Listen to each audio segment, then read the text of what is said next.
Hi guys! I know I said I was going to wait till we got more subscribers, but if you're serious about taking advantage of this opportunity, I thought it was best that, you have the information now so you can get started and jump in. So I'm going to walk you through my Etsy store with the actual products that I sold. You can check out my previous video if you're interested in my sales for the first month and then what happened after that. And if you stay to the end, I'm going to recommend 2 areas within this niche that I think you should start making products for. As somebody commented in one of my other videos, they're already concerned that the niches are getting too saturated. That being said, I just got a sale last night and I was so excited because I'm like, okay, I'll be able to show you guys that even though I haven't been doing anything with this site, sales are still coming through. But when I went and looked, it actually wasn't a sale from the store that I'm going to show you today. It was a sale from my t-shirt store. And that is also a store that I haven't really done much with. And it still gets a few sales here and there. And that's the t-shirt niche. So if I'm getting sales in the t-shirt niche, then, there's definitely a lot of room for competition in this niche. So I came across the idea for this store after trying to start another store selling stickers. I made the products and then I never turned them into stickers because I got sidetracked with this store. I am actually thinking about going back to that product idea and turning those stickers into t-shirt ideas. So that's something I might share in another video in the future. I really love the idea of selling digital products. It just makes life so much easier. And I wanted to find a product that I could create with Midjourney and then sell on Etsy. And like I said, I do have a store selling t-shirts. So that's print on demand. I use Printify to create the shirts and send them to the customers. And that's a great business too. However, you need to be tied to your phone, to a device. Like, we've been camping a lot this summer, and if there's no reception, not that I'm getting, again, a huge amount of sales with my t-shirts either, but if I don't get that order that's come through, and I don't have it automatically print on Printify, because I just want to make sure if the customer has messaged me first, I get that message and I can respond to them. There can be that dialogue before I send a product that they may not want. And that's the case that I actually had last night when I got that t-shirt order. The customer messaged me right before asking if I could make sure that the shirt was there by August 2nd. So I needed to message them back and let them know I can't guarantee that. It looks like it should be there. Did you still want to continue with the order? Now, if I was camping and I had no reception and that order came in and I couldn't get the order, I couldn't get the message, then that product's not going through until I can get a signal.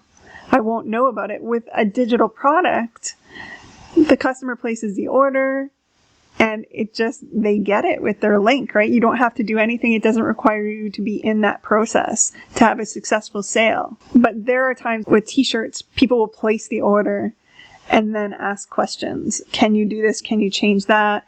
And it's got to be sent to them. They're expecting it within a certain time. And then the second thing I wanted to make something quick. I wanted to make something that you could quickly put up and see if it would actually work. And then if it works, then I would put more effort into making the store successful. I know a lot of people would say it's probably supposed to be the other way around, right? You put effort into something, you create the product, and you list it, and you're going to get better results. I think it's hard for a lot of people to do that. I've heard so many people, especially even with digital products, say they took like 6 months creating their product before they even put it out there. And it's amazing, and they're doing very well, and that's probably the best way to go about it. But if you have that scarcity mindset where there's just not enough time in the day, there's not enough money, there's not enough energy, it's really hard, I think, for a lot of us to put that energy and time into something when we don't know if it's going to work out. And I'm not saying that myself or anybody watching that we're looking for a get-rich-quick scheme. I know a lot of people will probably in the comments jump to that. It's like, you want to see a little bit of success. That's the hardest part with the internet, is putting so much time and energy into something that you don't know if it's going to work. But unfortunately, that is how it works. And the reality is people who pace themselves and do a good job and get a great product out there are going to have ultimately faster results and better results than those of us who are just trying to rush to get out of this scarcity.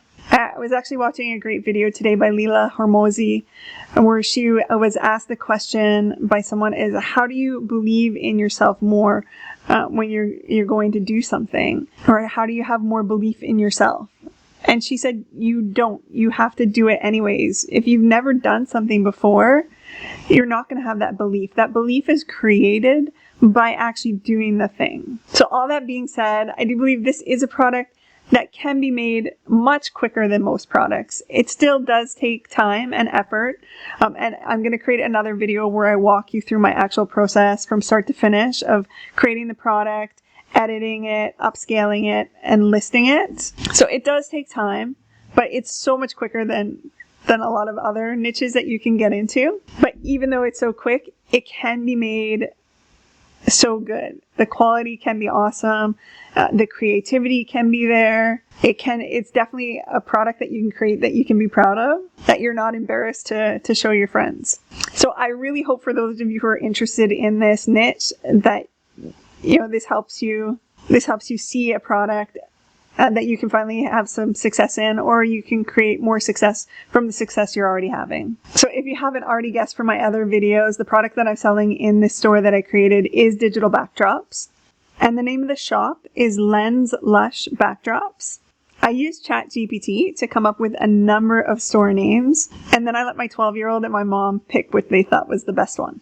Now, if you haven't heard of ChatGPT before, I will be creating another video on that and how I came up with the names. But just quickly, I can show you the prompt now if that's something you're interested in. So the prompt that I used was act as a brilliant, it was supposed to be brand, but ChatGPT understands what I'm saying, even when I don't spell it properly.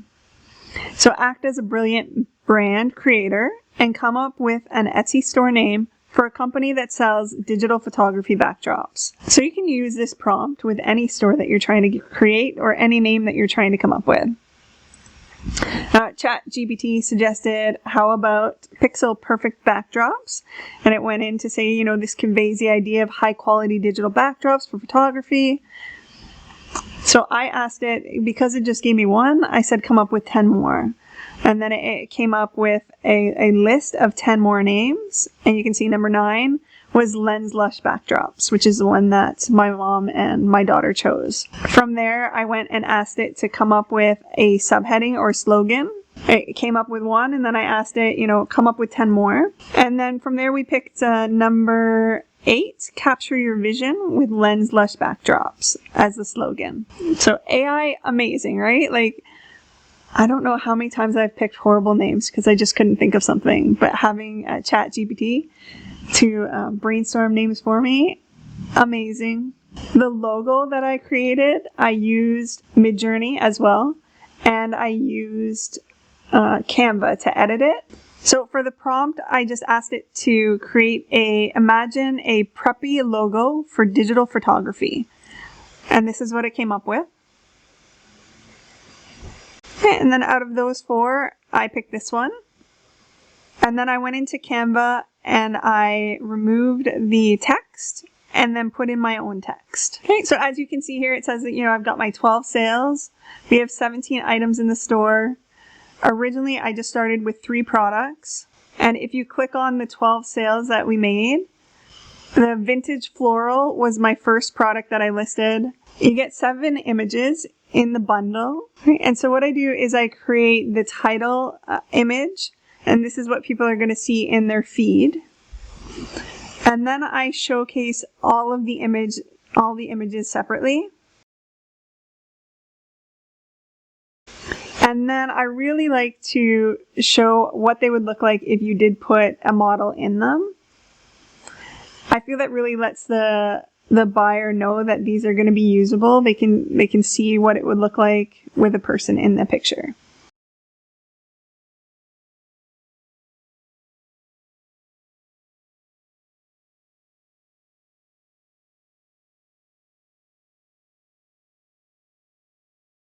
And all of these models I just found on Canva. And then the second one, I was so proud of this one. It was in March, so I was like, oh, maybe I can create something for Easter that might still get sales. This one, like, is beautiful, and it's the one that I got my first review on. I had a really hard time, though, finding models in Canva that would fit in the images. So I ended up theming it as a pet photo shoot. So these are the ones without anything in it, like no models. And then I started to put the models in. Like, is he not adorable? Okay, how can you just not be like, oh, they're so cute?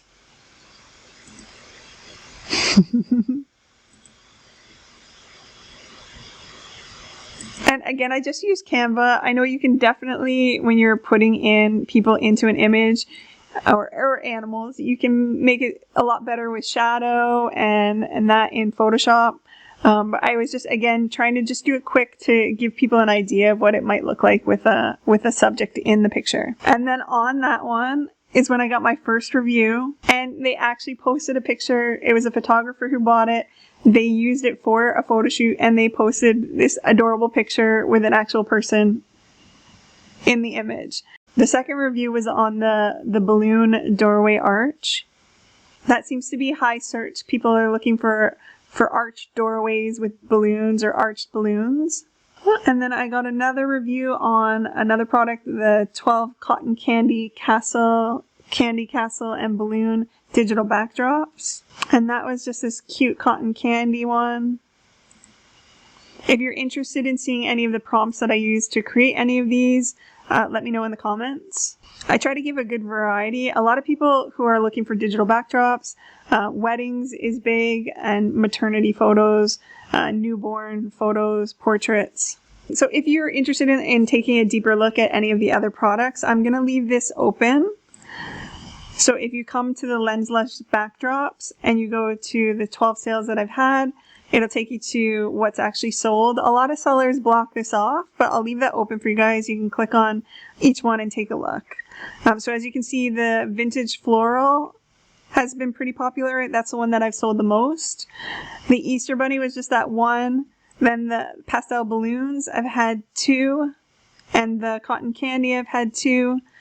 And then there's a fairy tale carriage one that I've done, boho floral, and the rose floral wreath digital backdrops. And you can see right now I don't have any sales going on. I think the prices are absolutely, like, I'm amazed. But if you take into consideration that people normally had to go and create these in real life and set up these backdrops and take pictures for them to then be used as digital backdrops, it definitely makes sense. I think as the competition gets higher, prices are definitely going to start getting lower, more to what you would see in probably the PNG or the mock-ups. You know, different mock-ups are going for like $3 to $5.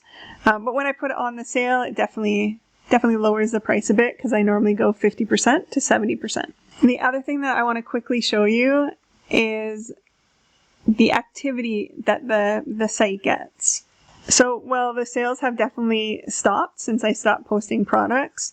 The likes definitely keep coming in. And this is something also too that I was very impressed by, this niche. I don't see that a lot on the t-shirts that I have, or some of the other products that I've listed before. So you can see they favorited an item on July 9th, July 4th, July 2nd. I got 2 in June 27th, 25th. Like, a lot of activity happening in the store. Yeah, that one's my mom. Just to be fully transparent. Okay, so at the beginning of the video, I said the 2 areas that I would be working on for this niche if you're thinking about getting into it. And that actually, these two areas go for so many niches that you're in, not just digital backdrops. So the two are the back to school. Back to school is coming up so fast. People are looking for those JK background pictures, the school background pictures.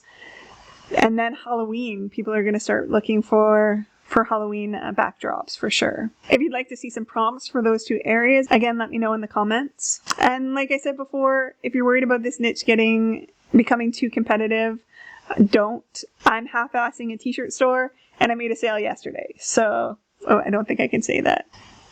People are still finding ways to break into the t-shirt niche, and if they can do that, it's not too competitive in this niche. So if you're creative, if you like photography, if you're interested in photography, if you're looking to start an Etsy store, if you're looking to add something to your Etsy store, I think digital backdrops can be an amazing addition. So I hope this was helpful, and as always, if you have any questions, put them in the comments and I will try to answer them. Don't forget to subscribe. That would be very amazing. Definitely helps the channel. And again, thank you for watching. I hope this helped. Happy creating, guys. Bye.